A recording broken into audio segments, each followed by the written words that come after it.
Hello, my name is Will Carmack and I'm an animator and visual effects artist. And in this tutorial, I'm going to be showing you one of the most creative ways to use the stock footage that you can find in the new Adobe Stock panel in Premiere. I'm going to be showing you how to masterfully blend yourself into any type of stock footage. And as you can see here, I have animated myself into the archival vintage recordings that I found on the Adobe Stock panel. So just a little sneak peek of what's to come. Here I am in After Effects with my archival footage. I'm gonna show you how to put your green screen footage in here, put a mask on top of it, and you can see I've actually tracked my green screen footage onto and into this boat. And then I'm going to show you obviously how to key yourself out and blend yourself perfectly into any archival footage. So our first step is going to be opening Adobe Premiere. And to get to the Adobe Stock panel, we're gonna go up to Window and you'll see New Adobe Stock right here, and we're just gonna click that. It's going to pop up on the left side of Premiere and you'll see all the different options of the things inside the Adobe Stock catalog.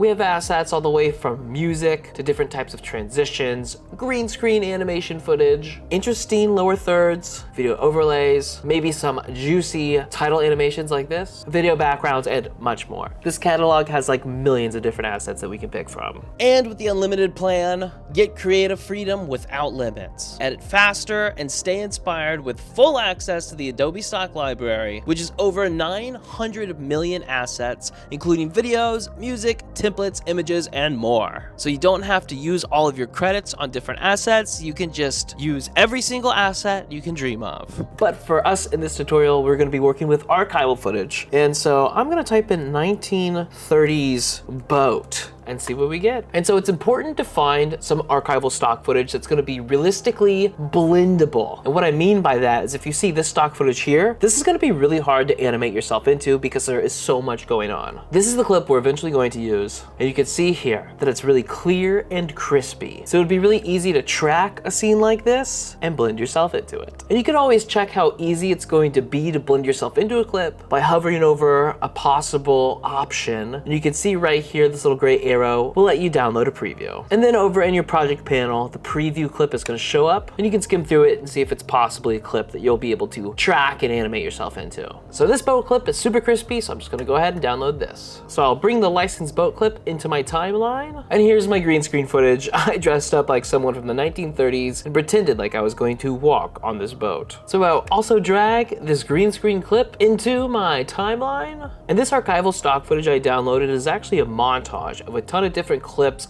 from this boat tour in the 1930s. And I thought this clip right here was perfect for blending myself into. So I'll just cut up this clip to be exactly this one bit of the boat montage, delete all the rest of that clip. So all that's left in my timeline is this one scene of the boat and me against the green screen. And now one of my favorite transitions is actually just that I got stock footage straight from Adobe Premiere. I didn't have to go anywhere else. And now I can stay in Adobe Premiere, right click these clips and replace it with an After Effects composition. So all this animation that's going on is connecting straight back to Premiere. And so now here we are in After Effects with our two clips. So step number one is going to be tracking. This is what it looks like when it's perfectly tracked into a scene. And if you don't track it, it looks like this. Like, look how weird this looks. So step one of masterfully blending yourself into stock footage is going to be tracking. So we're gonna select the clip we wanna track, and over on the right side, we're gonna go to the tracker panel. And what we're gonna do is select this option, which is track motion. And you can actually see this boat is rocking a little back and forth. So in the tracker panel, we're gonna check position and rotation.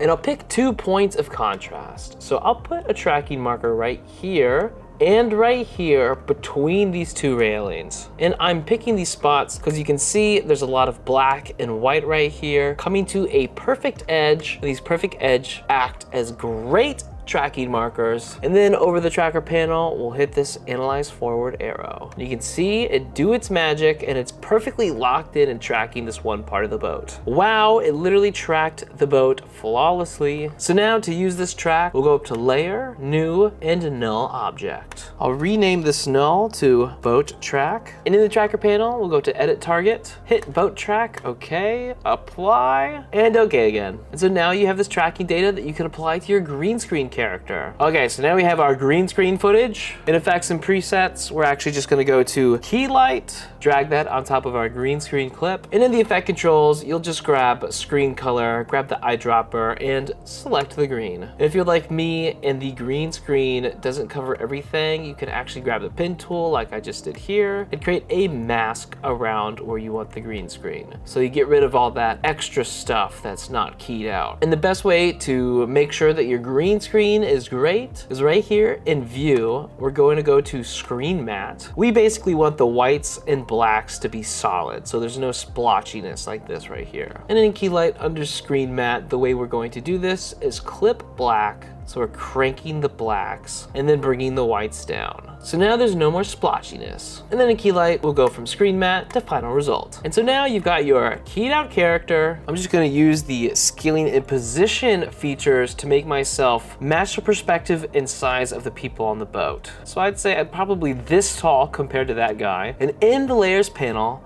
if you grab this pick whip right here, little swirl, and attach it to the boat track null, you'll see that I am now tracked to the boat. It almost looks like I'm walking on the outside edge of it. And obviously now, to get to this point in the animation, we have to do some really annoying work of masking these railings in front of myself. If I soloed this boat mask, this is what that looks like. Not every masking job is going to be this complicated, but I'll show you the easiest way to do this. If you go up to Layer, New, and Solid, we're gonna hit OK. And we're actually going to grab the parent and link tool and attach it to the boat track null. We can make this black solid invisible. I'll make myself invisible, and watch, this is how we're gonna do this. I'll create a mask around the railing, just like this. And because we masked on top of the black solid that's now tracked to the boat, you can see here that now this mask is actually tracked to the boat, which is a really nice way to get a fast mask. Now all you have to do is rinse and repeat the mask on the railing, so I'll just speed through this really quick, and I'll make this big selection on the bottom of the boat, like this. So now if I actually make the black solid visible, you can see what I'm doing here. I've created a black solid that is tracked onto the boat. Now to create our perfect mask, I will duplicate this original footage, which I've isolated here, and now watch this. In the layers panel, you'll see this little pick whip. It's called the track matte pick whip. We're gonna grab it and attach it to the black solid, which it's now gonna use as a reference point for a mask. And because the black solid is tracked to the scene, our mask is now flawless, which means I can take Will here and then put him inside of the boat like this. So now he's freaking tracked onto the boat and masked into it. And this just looks amazing. And once you rinse and repeat that process enough, you'll get an amazing mask that looks like this. But now that it's tracked and masked into the scene, we need to properly blend it into the footage, which means color correct it to match the rest of the footage. So we're gonna come over to the right to our effects and presets panel, and we're gonna type in an effect called tint. We're gonna grab tint and put it on top of our will, or your green screen layer. It's actually going to automatically make your subject black and white. And you can see over here in the effect controls, what it's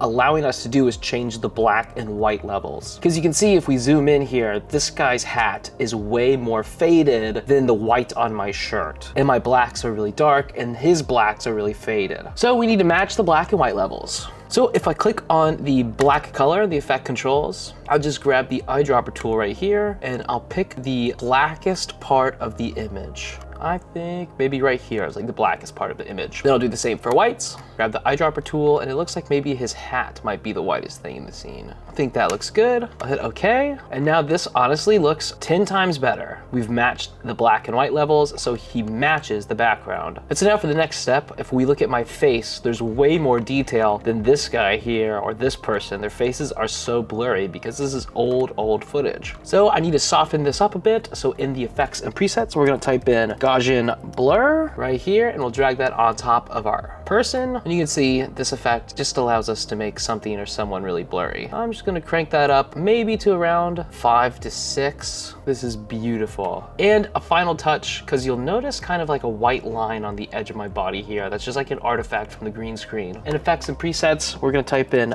matte and grab matte choker and throw that on my green screen. So if you look at the before and after, it's actually just shrinking the edges a little bit. But what I'm gonna do in effect controls where it says geometric softness 2, too. I'm just gonna crank that up a bit so my edges are soft. So this is with it, without it. With it makes my edges a little cleaner and softens myself into the scene. And voila, we have masterfully blended ourselves into archival footage from Adobe Stock. And so now one of the best parts is after you've done your entire animation inside of After Effects, because of the Adobe Stock panel and keeping everything native to Premiere, we can now open Premiere and what you've done in After Effects is right here in your timeline. So now if we wanted to, we could go to the audio part of Adobe Stock and maybe grab some sound effects from the Adobe Stock panel and do all the sound design in Premiere. I'm just absolutely so excited about the new Adobe Stock panel. It's never gonna be easier for me to make professional level animations. I love to animate myself into history and history in general, and now I don't have to look any further than the Adobe Stock panel in Premiere.